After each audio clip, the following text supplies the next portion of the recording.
부모님 자체가 이미 말 습관이 형성되어 있어요. 그래서 저는 부모님이 이걸 꼭 기억을 하시면 좋겠습니다. 내가 자주 하는 말대로 아이가 만들어진다. 내 말대로 우리 아이가 이루어진다. 나는 어떤 사람인가를 묘사할 때 별로 할 줄 아는 것도 없고 이번 생은 망했어요. 이렇게 말하는 게 바로 우리 부모님의 말에서 시작되는 거거든요. 예를 들어서 식사를 하는데 아이가 먹다가 한 두세 번을 꼭 일어나요. 그러면 너 왜 또 일어나니? 이거 그 순간에 지적하면 나도 모르게 부정적인 말이 튀어나오잖아요. 제가 부모님들께 강조하는 것 중에 하나가요. 툭 튀어나온 이 말을 멈추기. 근데 정말 우리나라 부모라면 하나같이 이 말을 다 똑같이 너무 잘합니다. 너가 그러니까 네가 잘못했잖아. 네가 그러지 말았어야지. 이렇게 말씀하시는데 그 말 좀 멈추시고요. 귀한 말 한마디가 아이를 정말 눈부시게 성장하게 또 한다라는 걸 끊임없이 확인을 하게 됩니다. 가장 치료적으로 효과가 있고 아이를 더 회복하고 더 성장하게 하는 힘이 있는 5가지 이것만 좀 잘 쓰셔도 아이가 멋있게 변한다라는 걸 좀 더 강조를 드리고 싶습니다. 안녕하세요. 아동 청소년 심리치료를 하고 있는 이임숙입니다. 26년째 진행하고 있고요. 그러다 보니 부모님의 말 한마디가 우리 아이를 얼마나 힘들게 하거나 귀한 말 한마디가 아이를 정말 눈부시게 성장하게 또 한다라는 걸 끊임없이 확인을 하게 됩니다. 가장 치료적으로 효과가 있고 아이를 더 회복하고 더 성장하게 하는 힘이 있는 5가지 이것만 좀 잘 쓰셔도 아이가 멋있게 변한다라는 걸 좀 더 강조를 드리고 싶습니다. 그리고 이제 조금 하나만 더 제가 강조를 드리고 싶은 건요. 부모님 자체가 이미 말 습관이 형성되어 있어요. 그리고 저는 이게 우리나라 육아 문화라는 생각이 좀 듭니다. 아이가 10가지 중에서 한두 개를 못해요. 이 말은 뭐예요? 8, 9가지를 잘하고 있다는 얘기거든요. 근데 우리는 잘못하는 거를 콕 찍어서 지적하고 그거 고치라는 대화를 하고 있어요. 근데 8, 9가지를 아이가 잘하기 위해서는 아이가 나름의 노력을 하고 애를 쓴 거거든요. 그걸 인정해주지 않으면 아이는 정말 의욕도 사라지고 원망감만 생기죠. 이런 마음들이 폭발하기 시작하면 그때 충격받으시는 분들이 너무 많으세요. 그래서 저는 부모님이 이걸 꼭 기억을 하시면 좋겠습니다. 내가 자주 하는 말대로 아이가 만들어진다. 내가 문제를 지적하면 그 문제가 많은 아이가 될 것이고요. 내가 우리 아이가 애쓰고 노력하는 너무 예쁜 점들을 자꾸 얘기하면 바로 그 모습대로 아이가 성장합니다. 내 말대로 우리 아이가 이루어진다. 내가 자주 하는 말대로 아이가 커간다라는 걸 꼭 기억을 해주시기 바랍니다.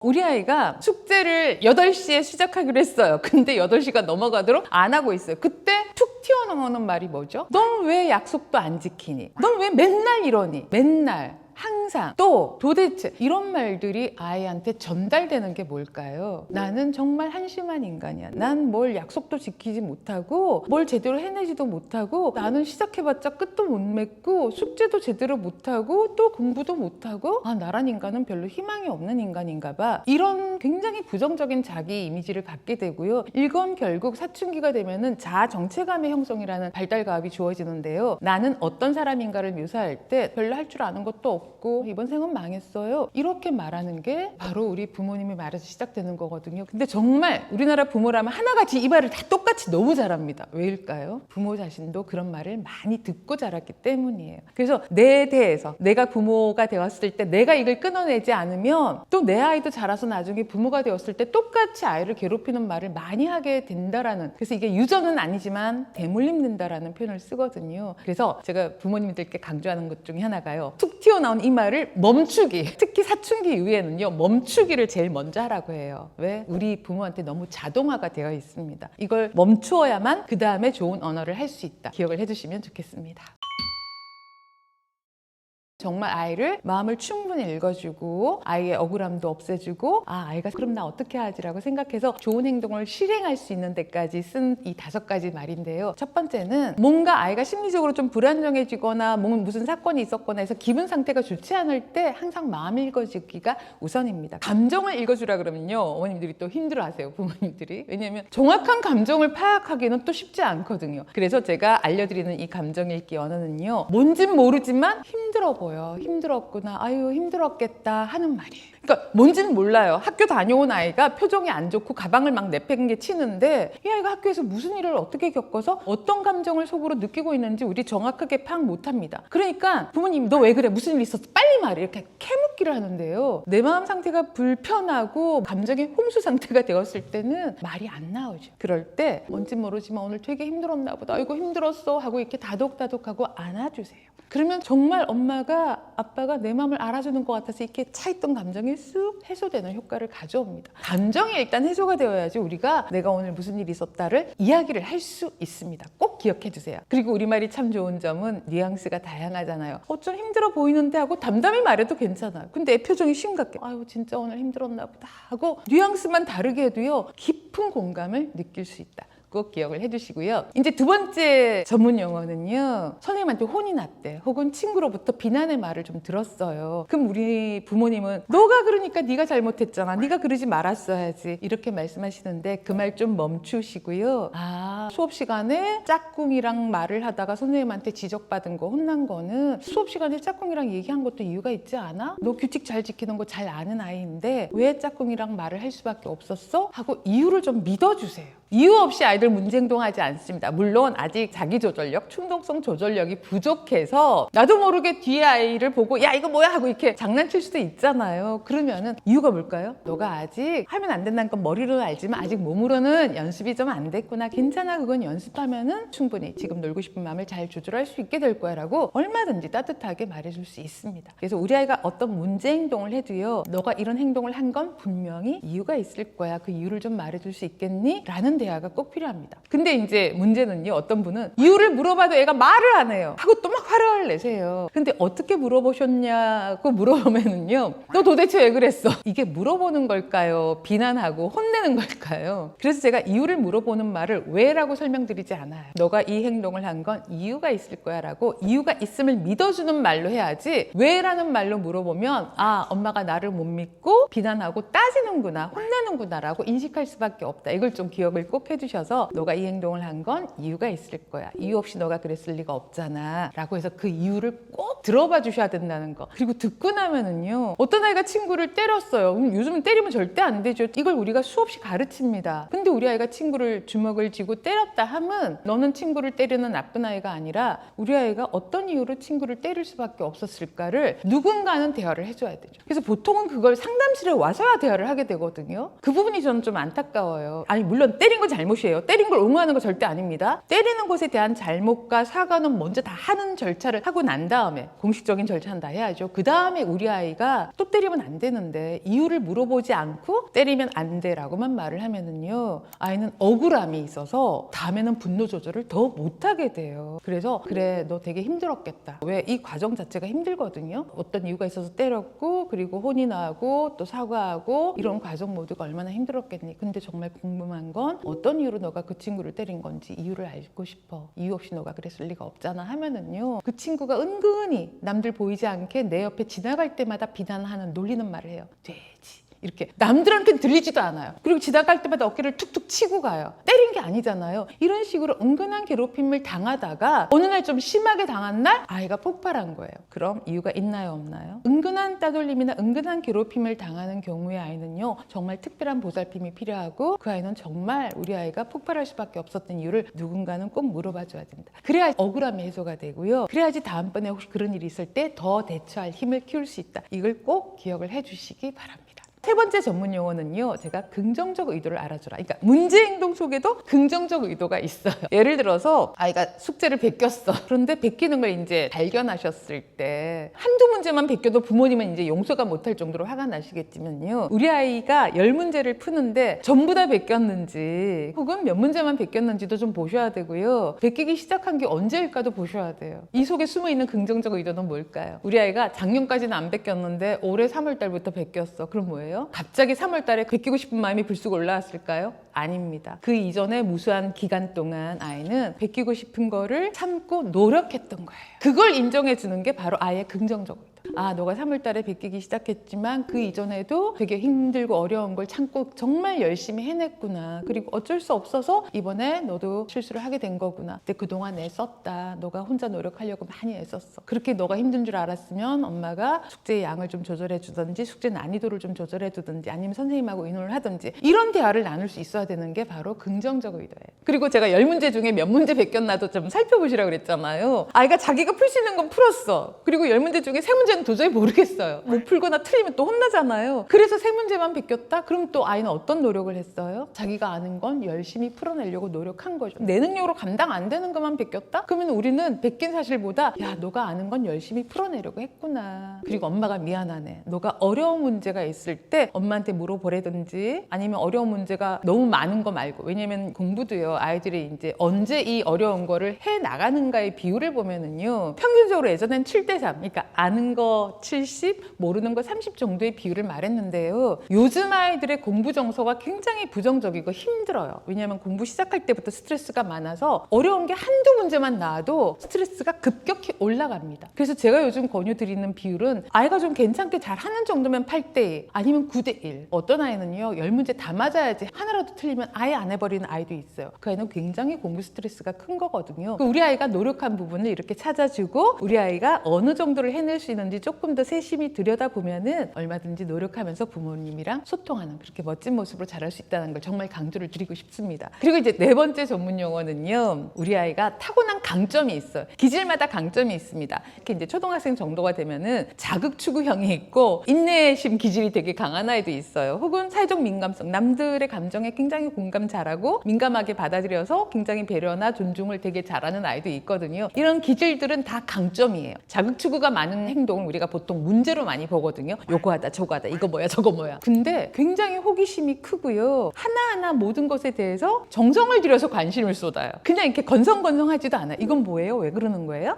이것도 있네. 나 이거 해봤는데? 그러니까 그 하나하나에 드리는 그 관심의 정도가 저는 대단한 에너지라고 생각이 들어요. 그러면은 우리가 이걸 긍정적인 강점으로 표현해줘야 돼. 와, 너는 정말 많은 것에 호기심이 정말 많다. 한 가지 한 가지에 대해서 정말 깊이 알고 싶은 탐구심도 있는 것 같아. 너무 멋지다. 그리고 이제 가르쳐줘야 될 건 있죠. 상황과 맥락에 맞게. 수학 시간인데 혼자 과학 실험 상상하면 안 되잖아요. 야, 너는 이 부분만 조금 연습하면 정말 멋지다. 수학 시간에는 숫자나 도형이나 이런 거에 대한 관심을 좀 더 생각해봐. 이 숫자는 언제부터 세기 시작했을까 하고 아이가 거기에 좀 더 호기심을 갖는 질문을 한두 개만 주면은요, 우리 아이의 강점은 엄청 잘 자라게 되거든요. 조절력도. 그래서 평상시에 아이가 보여지는 여러 가지 일상적인 행동 중에 강점의 특징은요, 쉽게 저절로 잘하게 됩니다. 왜? 가지고 태어났으니까. 노력하고 인내해서 막 열심히 연습해서 잘하게 되는 게 아니고요. 갖고 태어난 강점을 먼저 많이 평소에 대화를 해주시면요, 굉장히 긍정적인 정서가 자리를 잡게 되고 그 긍정적인 정서가 공부 정서로도 연결이 되면서 난 뭐든지 관심 많아. 조금 어려워도 탐구해서 열심히 노력해서 알아낼 수 있어. 이런 힘을 키우게 된다. 이런 걸 좀 강조를 좀 드리고 싶고요. 다섯 번째 전문 용어는 어떻게 하면 좋을까라고 물어봐 주세요.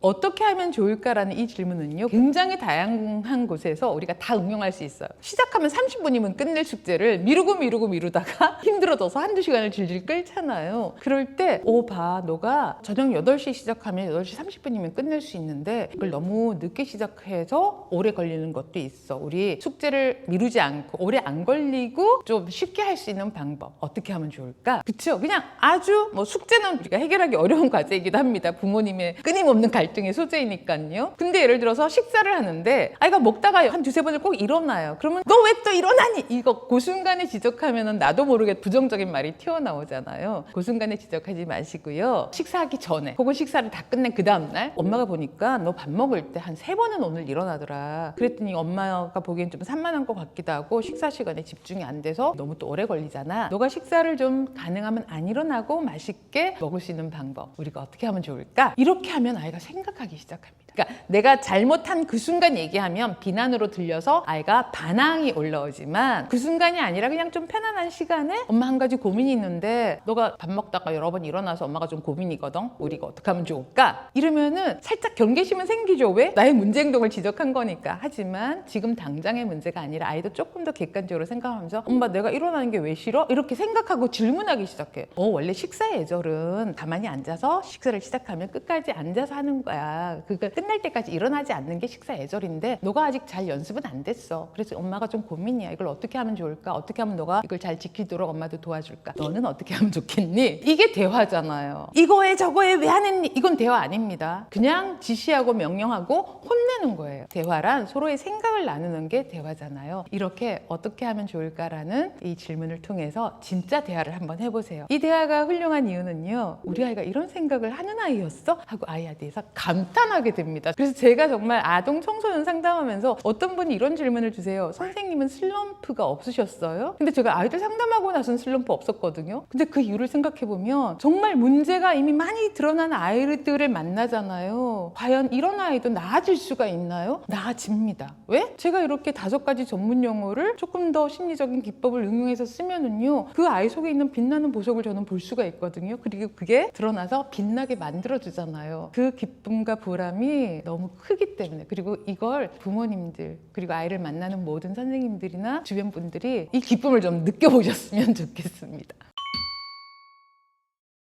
사실 초등학교 때의 발달과업은 지식과 지혜, 기술들을 많이 습득하는 거예요. 많이 머리로도 몸으로도 많이 습득하는 게 아이들의 발달과업입니다. 그런데 이제 우리는 이걸 성적이라는 말로 되게 축소화시켜서 점수에 따라 아이들을 판단하고 평가하는데, 그거보다 더 중요한 거는요, 아이가 공부할 줄 아는 사람으로 키우는 거예요. 그리고 이 공부는 학교 교과의 공부뿐만이 아니라 내가 관심 있는 주제에 대해서 깊이 탐구하고 공부하고 이걸 발전시켜 나가는 이 능력이 진짜 공부 능력이거든요. 그래서 아이의 공부머리는 정말로 공부가 시작되는 즈음부터 시작해서 특히 초등학교 시기에는 정말 잘 키워주셔야 되는데, 공부머리를 어떻게 키워요? 라는 질문을 많이 들을 때 제가 좀 간단하면서 효과적인 방법을 좀 전달해드리기 위해서 공부머리를 키우기 위한 육하원칙 질문법. 우리 육하원칙은 잘 알잖아요. 누가, 언제, 어디서, 무엇을, 어떻게, 왜 기억하시죠? 자, 공부는 누가 하는 걸까요? 제가 공부를 공에 비유합니다. 지금 아이를 숙제를 시키고 있어요. 그럴 때 부모님이 하는 말을 떠올리시면서 이 공부라는 공을 누가 들고 있지를 생각해 보세요. 아이가 들고 있나요? 내가 들고 있나요? 내가 들고서 너는 왜 이걸 안 하고 있니? 이러고 있잖아요. 공부는 누가 하는 거죠? 아이가 하는 거예요. 이걸 누가 알아야 되죠? 부모님도 아셔야 되고 아이도 알아야죠. 그래서 누가 하는 거지? 맞아, 너가 하는 거야. 엄마는 엄마 공부하고 아빠는 아빠 공부하는 거고, 공부하는 주제나 과목들은 좀 다르지, 연령에 따라서. 근데 너는 지금 학교의 교과 공부를 하고 있는 거야. 공부의 주인공은 너란다. 이걸 명확히 해주세요. 내가 아무리 들고 안달복달 해봤자 우리 아이가 그걸 들고 있지 않으면 헛수고해. 그 다음에 누가 언제 할 거냐. 자, 오늘 숙제를 해야 됩니다. 아이한테 물어보세요. 오늘 숙제 언제 하고 싶니? 근데 보통은 바람이죠. 학교 갔다 와서 조금만 쉬고 숙제를 빨리 끝내주는 건 모든 부모님의 바람이지만요, 저는 이것도 기질에 따라 다른 것 같아요. 평생 발등에 불 떨어져야지 하는 기질, 저 같은 기질. 근데 저도 예를 들어서 오늘까지 어떤 글쓰기를 마감을 해야 돼요. 보통은 이제 며칠까지 해주세요 하면 이번에는 좀 빨리빨리 끝내야지 하고 시간 좀 있으니까 한 일주일 전에 좀 끝내고 이때 좀 여유롭게 보내자 했는데요, 집중이 안 돼요. 근데 이게 기질이라는 겁니다. 근데 하루 이틀 전에 바짝 하면은 또 집중하고 완성도도 별로 다르지 않아요. 왜? 그 이전에 많이 생각하고 있었기 때문에. 그래서 언제 할 건가에 대한 질문의 답은요, 아이가 자기 기질에 따라 말한다라는 생각이 좀 듭니다. 기질적으로 빨리 끝내는 아이들이 있으면 그걸 잘 지지해 주시고요. 근데 또 늦게 하면 아이는 아직 조절력이 없기 때문에 내가 8시, 9시 시작하면 졸려서 못한다, 이거에 대한 인식이 아직 부족하거든요. 그럼 아이가 언제를 선정했어요. 엄마 나 8시에 할게요. 그래, 그럼 너가 8시에 하기로 했으니까 엄마가 8시가 됐음을 어떻게 알려줄까? 알람으로 알려줄까? 아니면 엄마가 말을 해줄까? 얘기를 해요. 근데 딱 관찰을 해보니까 8시에 시작해갖고 이제 졸리기 시작해. 집중이 안 되잖아요. 그럼 그 다음날 얘기해 주세요. 어저께 너가 8시 한다고 했는데 보니까 피곤하고 졸려가지고 집중을 못해서 시간이 더 오래 걸렸잖아. 너가 너무 괴로워 보였어. 오늘은 언제 할래? 이렇게 물어보면 엄마가 객관적으로 관찰한 나를 듣잖아요. 생각해보니까 나도 그래요. 맞아, 나 졸려갖고 너무 힘들었는데. 엄마 그럼 나 오늘 몇 시에 하는 게 좋을까? 그럼 한 30분만 빨리 해볼까?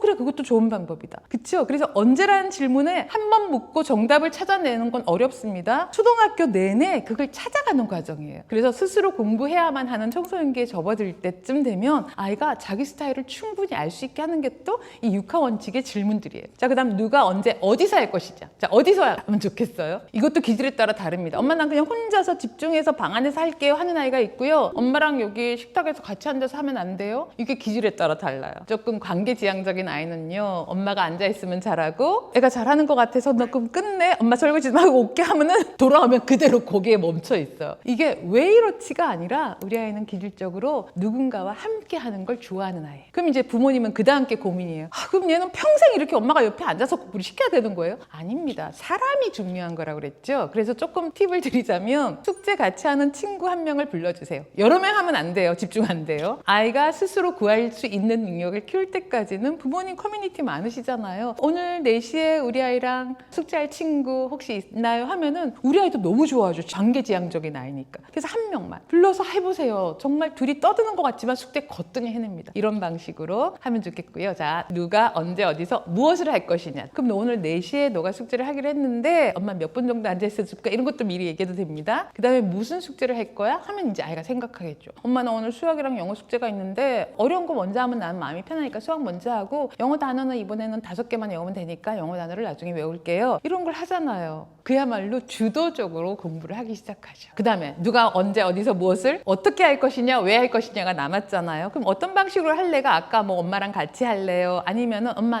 내가 막 엄마한테 설명할게. 선생님 놀이 하듯이 하고 싶어요. 너무 훌륭한 방법이에요. 특히 이 선생님 역할을 하면서 알려주는 건요. 메타인지 학습법이라고 많이 들어보시잖아요. 아이가 설명하면서 아 내가 이 부분을 잘 모르는구나. 이 부분은 내가 자신 있게 잘 아는구나를 스스로 알 수 있어요. 그래서 어떻게라는 방식은 굉장히 자유롭게 할 수 있습니다. 이런 것도 아이가 스스로한테 맞는 방식을 찾아가게 하고요. 자, 그 다음에 본질적인 질문이죠. 우리가 이걸 왜 하고 있니? 정말 사춘기 되면은 아이들이 정말 많이 하는 말이 뭔 줄 아세요? 학교를 왜 다녀야 돼요? 공부 그 수학 영어 지금 당장 쓰지도 않는데 한국말만 잘하면 되는 거 아니에요? 저 외국 안 나갈 거예요. 한국말로도 얼마든지 검색 다 하고 요즘 번역기 다 나오고 앞으로 점점 좋아질 건데 왜 영어 가지고 이렇게 스트레스를 받아야 돼요? 뭐라고 대답해 주실래요? 아니 그래도 네가 할 줄 알아야지. 씨알도 안 먹혀요. 예전에는 이건 이거란다 하면은 고지고대로 받아들였던 모든 게 뒤집어지면서 왜라고 질문을 던집니다. 이 본질적인 질문에 대해서 이미 좀 어렸을 때부터 사람이란 존재는 동물과 달라서 하나를 배우고 생각하고 깨쳐서 또 새로운 방법을 찾아가는 것 자체가 어쩌면 사람의 존재 가치에 대한 굉장히 중요한 거야. 그리고 더 중요한 건 너가 이걸 왜 하지?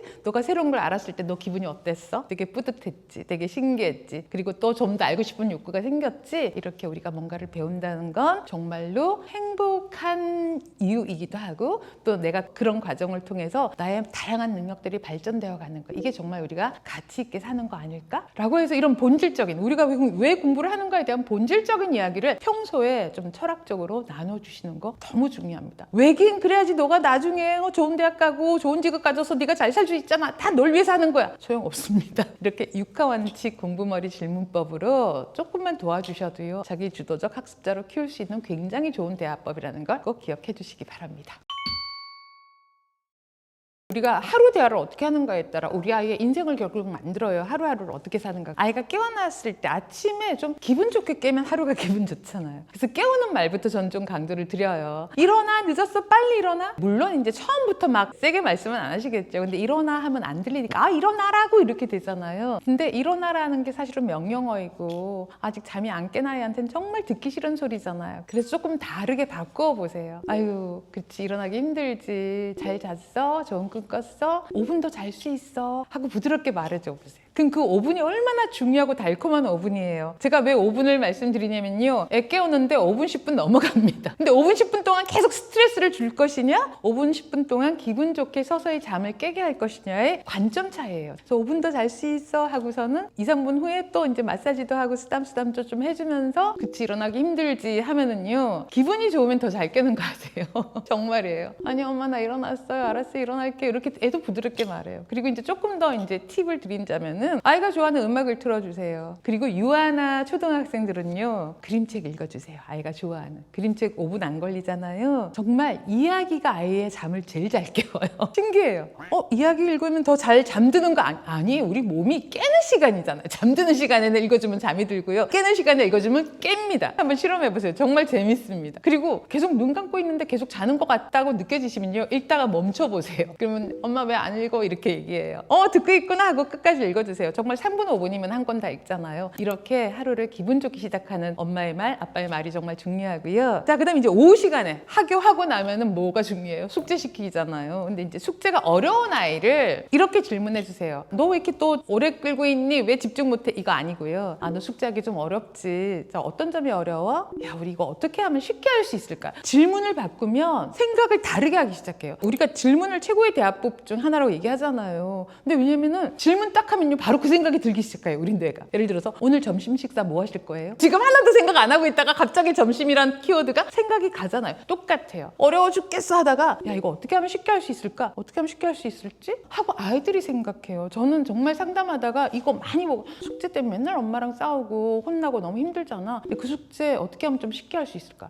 아 참 궁금하다. 솔직히 너가 할 수 있는 숙제 아니면 어려워서 못할 만한 숙제야? 이거부터 좀 따져요. 왜? 할 수 있다고 말하는 아이들이 대부분이에요. 할 수 있는데 힘들었구나. 그럼 이거 좀 쉽게 하는 방법은 어떨까? 쉽게 해버리면은 엄마도 기분 좋고 그러면 그날 오후가 되게 기분이 좋잖아. 어떻게 하면 좀 쉽게 할 수 있을까 하면 아이가 자신한테 맞는 방법을 얘기해줘요. 선생님 저는요 한 2문제만 풀면 한번 일어나고 싶은데 엄마가 못 일어나게 해가지고 그때부터 혼나고 그때부터 더 하기 싫어져. 아 넌 2문제 풀고 나면 한번 일어나서 뭐 할 건데? 아니 그냥 거실에 나가서 엄마 뭐 하는지 보고 냉장고에서 음료수 하나 마시고 그거 하고 싶대. 그거 하는데 시간 얼마 걸려? 1분이면 될 것 같은데 그래 그럼 넌 2문제 풀고 1분 쉬었다가 또 2문제 풀고 엄마한테 이 방식을 부탁해 줄게. 이 방식으로 하는데 혼내지 않게 선생님이 부탁해 줄게. 그러면요 그 다음 주에 와서 며칠은 성공했다고 해요. 근데 이제 부모님은 아니 2문제에 한 번씩 일어나면 어떡해요? 이게 성공해야지 2문제가 3문제가 되고 3문제가 10문제가 될 수 있습니다. 이렇게 아이들은 발전해 간다는 것만 기억을 하셔도 어떻게 하면 이 숙제를 쉽게 할 수 있을까? 혹시 이게 너가 좀 감당하기 어려운 거니? 정말 어렵다면 어떤 점이 어려운지 좀 알아봐 주시는 대화만 푼다면요. 사실은 숙제 30분이나 1시간이면 보통 다 끝내잖아요. 그러면 하루 시간이 엄청 길게 남아있어요. 학원을 갔다 온다 해도 놀 시간도 생기고 책 볼 시간도 생겨요. 이렇게 대화 하나로 아이의 마인드가 달라지고 실제 행동이 달라진다고 기억을 해주시고요. 그 다음에 이제 잠자기 전 대화가 아이들이 심리 상태가 안 좋아지면 애들이 중간에 잘 깨고 안 좋은 꿈 꾸다가 이제 잠자다가 울고 이러기도 하잖아요. 그래서 잠자는 패턴은 아이의 심리 상태를 굉장히 잘 드러내거든요. 잠자리에 들 때 오늘 좀 뭐 기분이 안 좋은 일이 있었다 하더라도 이걸 좀 개운하게 마음을 바꿔주는 작업이 꼭 필요해요. 그래서 질문을 좀 해주세요. 오늘 좀 힘든 날이었는데 어떤 점이 좀 힘들었어? 엄마가 위로해주고 싶어. 엄마 오늘 친구가 나랑 안 놀아서 속상해서 아이고 그래서 속상했겠다. 엄마도 속상했겠어.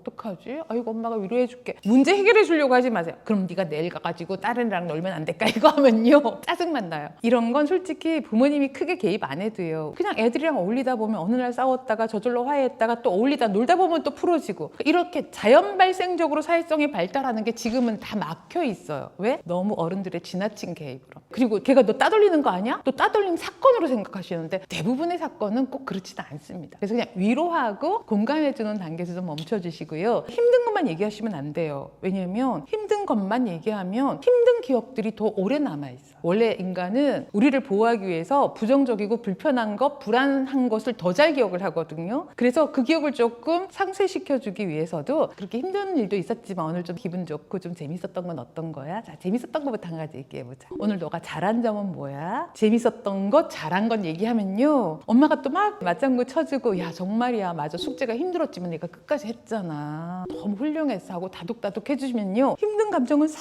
해소가 다 되고요. 뿌듯함으로 잠자리에 들게 되죠. 그래서 아침에 깨어서 우리 아이의 잠자는 시간까지 부모님이 어떤 긍정적인 대화를 많이 해주는가에 따라 아이의 하루가 달라지고 그 하루가 모이고 모여서 우리 아이의 성장의 길이 만들어진다. 이렇게 기억해 주시면 좋겠습니다. 그래서 제가 꼭 한 가지 당부드리고 싶은 말씀은요. 어떤 문제적 행동을 해도요. 그 속에 숨어있는 긍정적 의도가 있고 상담사, 심리치료사들은요. 정말 다양한 심리 이론을 다 배우잖아요. 그리고 그거를 어떻게 말로 표현하는가를 연구하고 계속 수련을 받는 작업을 합니다. 결국은 말로 어떻게 이걸 표현해서 도와줄 것인가인데 그렇게 여러 가지 심리적인 언어들 중에 가장 우리 아이 행동이 변화되는 한 가지를 꼽으라고 한다면 문제 행동이나 문제적인 결과 속에 숨어있는 긍정적 너가 이렇게 안 하려고 노력했구나 이렇게 애써온 시간들이 정말 많았구나를 알아주면 정말 잘 자란다 꼭 기억하시기 바랍니다.